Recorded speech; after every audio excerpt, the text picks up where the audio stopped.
ఇస్తానని చెప్పి ఇప్పుడు చెప్తున్నాను కొత్తగా.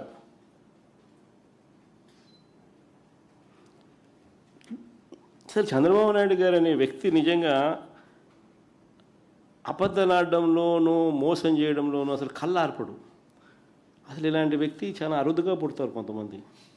అంటే ఈయనకు కరెక్ట్గా పుట్టినోడు మళ్ళీ లోకేష్ కూడా అట్టే ఉన్నాడు అనుకో, అది వేరే విషయం. బట్ చాలా అంటే ఇది చాలా అన్యాయస్తులు వీళ్ళు. ఇంత అన్యాయంగా ఎవరు పుట్టరు. నిజంగా గొప్ప సంగతి వీళ్ళ కథ. మహిళల జోలికి వస్తే ఈ మనుషులు ఏమంటాడు? మాటలు మాత్రం. మహిళల జోలికి వస్తే తాట తీస్తానంటాడు. ఈ మధ్యకాలంలో ఆయన స్టేట్మెంట్లు. మహిళల జోలికి వస్తే అదే ఆఖరి రోజు అవుతుందని చంద్రబాబు నాయుడు గారు డైలాగుల మీద డైలాగులు ఈ మధ్యకాలంలో మనం అంతా చూసే ఉంటాం. ఇది సినిమా డైలాగులు కాదు, ఆయన చంద్రబాబు డైలాగులు ఈయన. మహిళలపై దారుణాలకు పాల్పడ్డ తన పార్టీకి చెందిన వారిపై ఇదే చంద్రబాబు నాయుడిని అడుగుతా ఉన్నా, ఎంతమందిపై నువ్వు చర్యలు తీసుకున్నావు చంద్రబాబు అని. ఇంత డైలాగులు కొడతా ఉన్నావు. మహిళల జోలికి వస్తే తాట తీస్తానన్నావు. మహిళల జోలికి వస్తే అదే ఆఖరి రోజు అవుతుంది అని అన్నావు. డైలాగుల మీద డైలాగులు కొడతా ఉన్నావు. మరి చంద్రబాబు నాయుడు గారు నిన్నే అడుగుతా ఉన్నా, మహిళలపై దారుణాలకు పాల్పడ్డ మీ పార్టీకి చెందిన వారిపై ఎంతమంది మీద నువ్వు చర్యలు తీసుకున్నావు? Railway Koduru Janasena MLA, Railway Koduru Janasena MLA Arava Sridhar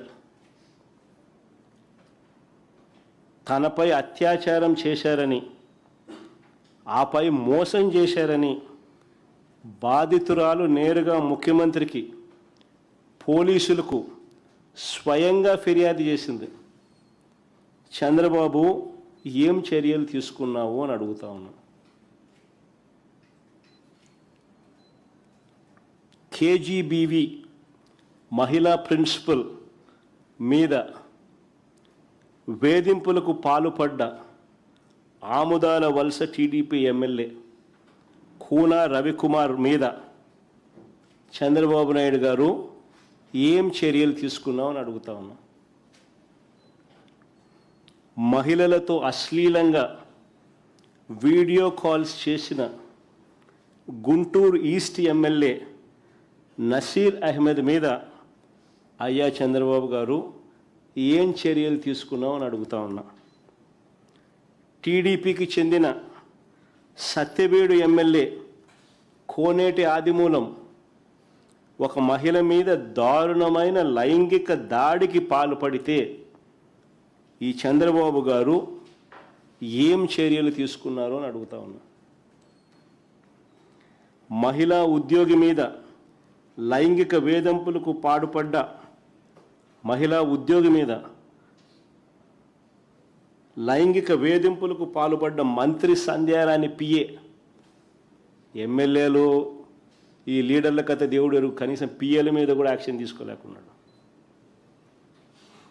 వాళ్ళ పిఏ సంధ్యారాణి పిఏ మీద చంద్రబాబు నాయుడు గారు ఏం చర్యలు తీసుకున్నారని అడుగుతా ఉన్నా. పైగా బాధితురాల మీద కూడా తప్పుడు కేసు, ఉల్టా కేసు పెట్టినారు బాధితురాల మీదనే. అంతెందుకు ప్రస్తుత టీడీపీ చైర్మన్, ప్రస్తుత టీటీడీ చైర్మన్ ఒక మహిళను మోసం చేసి వీడియోతోనూ ఫోటోలతోనూ అడ్డంగా దొరికిపోయిన చంద్రబాబు ఏం చేశాడు అని అడుగుతా ఉన్నా. సరే, వాళ్ళంతా పొలిటీషియన్స్లే, వాళ్ళ జోలికి పోతే చంద్రబాబు నాయుడికి అని ఇబ్బందిలే అని ఏమైనా హెసిటేట్ చేస్తున్నాడేమో చంద్రబాబు అని అనుకుంటే, టీటీడీ చైర్మన్ ఒక మహిళను మోసం చేసి ఆమె వీడియో చూపుతూ, ఫోటోలు చూపుతూ అడ్డంగా దొరికిపోయిన చంద్రబాబు ఏం చేశాడని అడుగుతా ఉన్నాడు. తనను మోసం చేశాడని, ఇలాంటి వారికి ఎలాంటి పదవులు ఇవ్వద్దని విచారణ చేసి తగు చర్యలు తీసుకోవాలని ఈ బాధితురాలు చంద్రబాబు నాయుడు గారికి గతంలోనే లేఖ రాసిందట. ఆ లేఖ కాపీ కూడా ఈ మధ్యకాలంలో బయటకు వచ్చింది. లేఖ రాయడమే కాకుండా దాని అక్నాలెడ్జ్మెంట్ కూడా మళ్ళా అక్నాలెడ్జ్మెంట్తో సహా లేఖ బయటకు వచ్చింది. అలాంటి చోట చంద్రబాబు నాయుడు గారు ఎంక్వైరీ చేసింది లేదు. ఇలాంటి వ్యక్తులకు ఉన్నత పదవులు ఇవ్వకూడదు అని ఆయన అడిగితే ఏకంగా టీటీడీ చైర్మన్ పదవి ఇచ్చినాడు.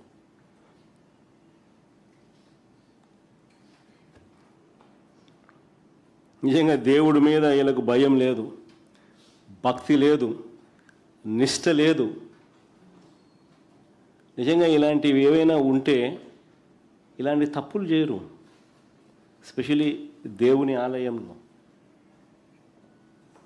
ఇలాంటి వాళ్ళ దేవుడి గురించి మాట్లాడేది, ఇలాంటి వాళ్ళ పవిత్రత గురించి మాట్లాడేది, ఇలాంటి వాళ్ళ ఆడవాళ్ళ గురించి మాట్లాడేది.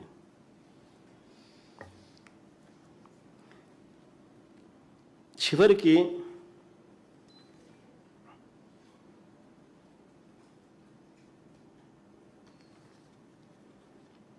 చంద్రబాబు నాయుడుకి నిజంగా భయము లేదు, భక్తి లేదు, ఆలయ నిర్వహణలో శ్రద్ధ అంతకన్నా లేదు.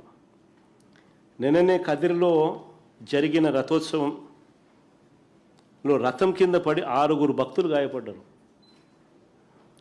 పవిత్రమైన రథోత్సవం నిర్వహణలోనూ భక్తులకు రక్షణ కల్పించడంలో కూడా ప్రభుత్వం విఫలమైంది. వైకుంఠ ఏకాదశి సందర్భంలో తిరుమలలో 6 మరణించినారు. ఫస్ట్ టైం తిరుపతి హిస్టరీలో, తిరుమల తిరుపతి దేవస్థానం హిస్టరీలో ఇది ఫస్ట్ టైం. అది వైకుంఠ ఏకాదశి సందర్భంగా తిరుమలలో 6 మరణించినారు. సింహాచలంలో చందనోత్సవం సందర్భంలో 7 చనిపోయినారు గోడగూలి. పలాసలో తొక్కిసలాట జరిగి 9 మంది చనిపోయినారు చంద్రబాబు నాయుడు గారి హయాంలోనే. వరుసగా ఇన్ని ఘటనలు జరుగుతూ ఉన్నా కూడా ప్రభుత్వం ఏం చర్యలు తీసుకుంది? దేవుణ్ణి అడ్డు పెట్టుకొని రాజకీయాలు చేయడం తప్ప వీరికి నిజంగా శ్రద్ధ ఎక్కడుంది? అసలు లేటెస్ట్ ఇది కదిరిది, నిన్న జరిగిన ఘటన. ఇన్ని జరుగుతూ ఉన్నా కూడా మళ్ళా చివరికి కదిరి ఘటన నిన్న.